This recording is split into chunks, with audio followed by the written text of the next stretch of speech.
देखिए, मोकामा की खबरें हम चला रहे थे और आपको बताए भी थे कि चुनावी माहौल में वहां पर खूनी रंजिश होना संभव है और ये हो गया।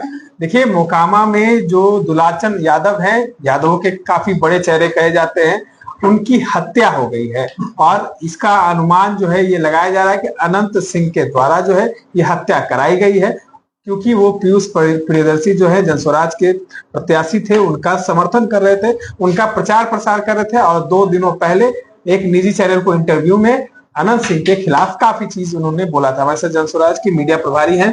कैसे देखते हैं आपके प्रत्याशी का प्रचार प्रसार करने में एक दुलाचंद यादव जो हैं, कहा जाए यादवों के बड़े चेहरे हैं, उनकी हत्या कर दी जाती है?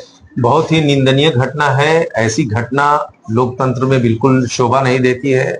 इसकी हम लोग पुरजोर भर्त्सना करते हैं और मांग करते हैं कि फौरन इस पे उचित कार्रवाई की जाए।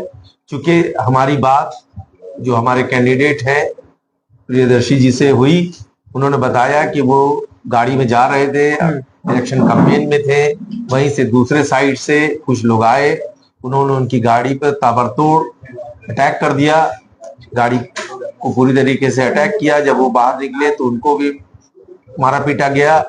बाद में जो अंदर गाड़ी के अंदर उनके साथी बैठे थे, जो उनके चचा के जैसे थे दुलारचंद जी, उनको जो है पहले पीटा गया। पीटने के बाद उनके पैर में गोली मारी गई। पैर में गोली मारने के बाद उनके ऊपर गाड़ी चला दी गई, जिसकी वजह से उनकी हत्या हो गई, वहीं पे उनकी मृत्यु हो गई वहीं पे। और ये इस बात का इंडिकेशन है कि जो दूसरी पार्टी है वो बहुत बुरी तरीके से जन स्वराज के पर से डरी हुई है। जन स्वराज पार्टी को जिस तरीके से जनता का जन समर्थन मिल रहा है, और मैं समझता हूं कि लोकतंत्र में लोगों को वोट के जरिए इलेक्शन लड़ना चाहिए, बुलेट से नहीं। अनंत सिंह का ये बयान आया है कि पीयूष प्रियदर्शी के काफिले में जो है वो सूरजभान सिंह के कई लोग जो है वो घुसे हुए थे, उन्होंने भी जो है अनंत सिंह की गाड़ी पर हमला किया है, काफी गाड़ी में तोड़फोड़ की है और कई ईंटे पत्थर जो है दूसरे तरफ से भी चलाए गए हैं। कैसे देख रहे हैं, क्योंकि दोनों तरफ से आरोप प्रत्यारोप लगना शुरू हो गया है? आरोप प्रत्यारोप जो भी लग गया है तो वहां पर जो प्रशासन तो होगा ही, और सीसीटीवी कैमरा भी मौजूद रहता है हर जगह, उस पर देख करके फौरन, चूंकि मैं इलेक्शन कमीशन के हाथ में अभी प्रशासन आचार संहिता लग चुका है, तो इस बात को फौरन संज्ञान में लेकर के जो इसमें कल्प्रिट है उसको पकड़ के फौरन जेल में डाला जाए और उचित कार्रवाई की जाए। हम उचित कार्रवाई की मांग करते हैं और ये भी मांग करते हैं कि आगे इस तरह की कोई अप्रिय घटना ना हो, क्योंकि हमारे नियंत्रण हमारे कैंडिडेट को बहुत सारी जगह पर बहुत तरह के दबाव डाले जा रहे हैं। आपको नहीं लग रहा है कि कई जगहों पर जो है ये खूनी रंजिश शुरू हो गई है? ये चुनाव में चुनाव आयोग को इस पर ध्यान देना चाहिए। बिल्कुल देना चाहिए, इसलिए कि बिल्कुल ध्यान देना चाहिए। और कुछ लोग ये भी बता रहे हैं कि पहले से पता था कि यहाँ पर इस तरह की घटनाएं हो सकती हैं, इसलिए कि वहां पर जो स्थिति बनी हुई है कि दो अलग अलग पार्टियों ने दो बाहुबलियों को टिकट दिया है, तो उनकी राइवरी बहुत पुरानी रही है, इसकी वजह से कुछ हो सकता है। तो ये तो प्रशासन की जिम्मेदारी थी कि वहां जो है वो ज्यादा फोर्स हर के साथ होना चाहिए और फोर्स को इस बात का स्कॉट करके चलना चाहिए था कि किसी तरह की अप्रिय घटना नहीं हो।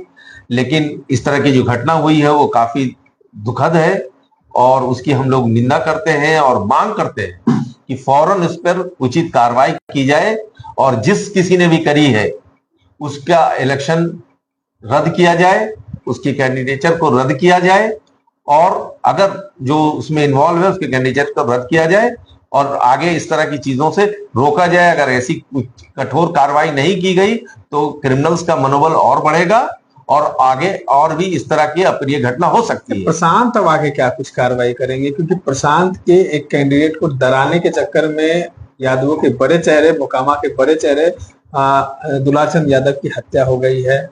हाँ, वही तो हम लोग कह रहे हैं कि चूंकि ये जो किया गया है, चूंकि जन स्वराज पार्टी हर जगह पे बहुत ही अच्छा कर रही है, इससे हमारे कैंडिडेट का मनोबल गिराने के लिए ये काम किया गया है। और अभी शान जो है वो सभा में है और वो जाहिर सी बात है कि जब आएंगे तो वो जो इस पे उचित कार्रवाई है उसकी मांग वो भी करेंगे। चलिए देखिए, खूनी रंजिश जो है मोकामा में देखने को मिला। अब आनंद सिंह जो है वो कह रहे हैं कि दोनों तरफ से जो है ईंटें पत्थर चले, हम वहां से निकल चुके थे, लेकिन देखना ये होगा कि क्या कुछ निकल कर सामने आता। देखिए चुनाव का समय है, चुनाव आयोग को अब इस पर संज्ञान लेना होगा। हालांकि उस इलाके को पुलिस छावनी में तब्दील कर दिया गया है। इस तरह के तमाम अपडेट्स के लिए बने रहे इनसाइडर लाइव के साथ। धन्यवाद।